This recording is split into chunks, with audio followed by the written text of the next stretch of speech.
Hey everybody, John from the Training Room. Today we're going to talk about shoulder pressing, overhead pressing, and whether or not you should be doing it.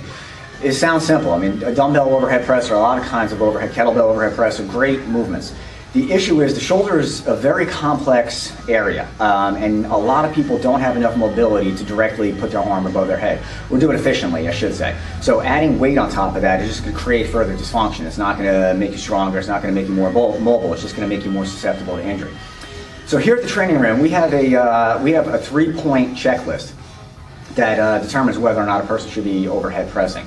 Before I get to that, I just want to give you a little background. Again, I don't want to bore you to death with the biomechanical nomenclature of it, but the shoulder is a very complicated joint. The clavicle, the scapula, and the glenohumeral head, the ball and socket that we're familiar with, all meet at exactly the same spot. Plus the shoulder has a lot of mobility. It's supposed to go 360 degrees, back, forward, side, up, down, as you're leaning, as you're bending, pushing, pulling.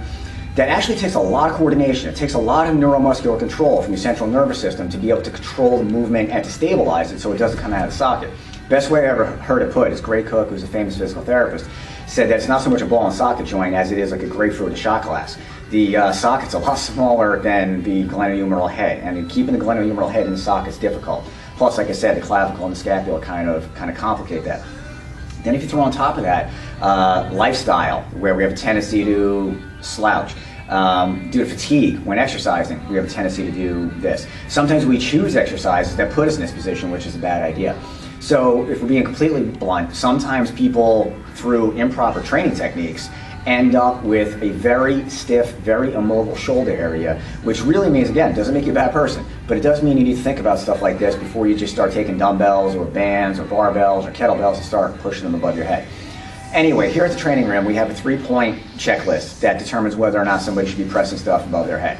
If they can't, we have to divert them into other shoulder mobility work, different exercises to make sure that we can work out safely and get an exercise effect, a fitness effect, without compromising the shoulder's health and obviously without getting injured.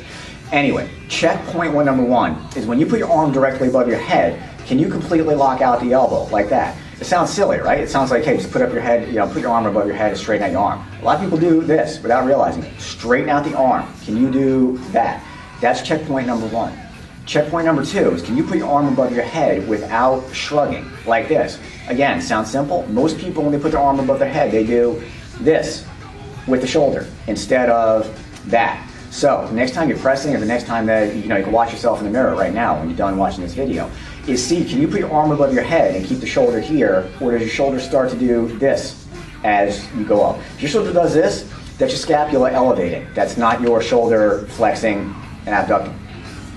Thirdly, can you put your arm directly above your head, not out in front of you? What people have a tendency to do when they do an overhead press is they do this. That's not up, that's diagonal, or that's forward. Can you do this? Can you put your arm more or less next to your ear, like that?